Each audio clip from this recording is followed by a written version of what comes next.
গ্রীষ্মকালীন তরমুজ চাষে সফলতা পেয়েছেন চাঁদপুরের এক শিক্ষক। ব্ল্যাকবেরি জাতের তরমুজ চাষ করে এখন তিনি দেখছেন লাভের সম্ভাবনা। তার তরমুজের ক্ষেত দেখতে এবং পরামর্শ নিতে আসছেন আশপাশের চাষিরা।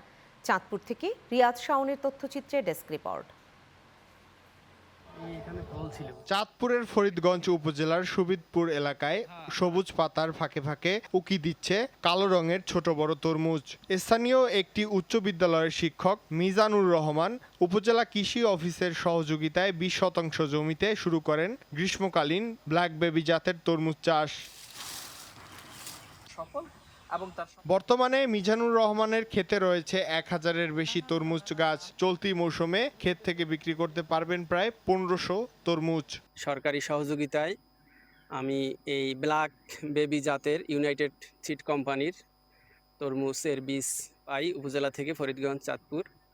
সেখান থেকে আমি প্রথমবার চাষ করি। মাশাআল্লাহ আমার ক্ষেতের তরমুজের ফলন খুব ভালো হয়েছে। এই উদ্যোগ দেখে স্থানীয় কৃষকরাও আগ্রহী হয়ে উঠেছেন। অনেকেই আগামীতে এই তরমুজ চাষ করার পরিকল্পনা করছেন। আমাদের এলাকার মানুষ দেখা খুব উদ্বুদ্ধ হয়েছে এবং সামনে হয়তো বা ওনারই দেখা সামনের দিকে আরও মানুষ হবে, উদ্বুদ্ধ হবে এবং করবে। আগ্রহী কৃষকদের প্রয়োজনীয় পরামর্শ ও সহযোগিতা দিতে প্রস্তুত রয়েছে কৃষি বিভাগ।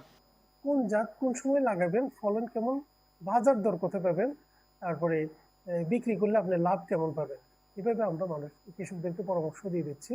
এতে করে রোগ পোকার যে সমস্যা এটারও পরামর্শ দিচ্ছি। শিক্ষক মিজানুর রহমানের এই উদ্যোগ শুধু নিজের ভাগ্য পরিবর্তনে নয়, বরং এলাকার কৃষকের জন্য তৈরি করেছে নতুন সম্ভাবনার দ্বার।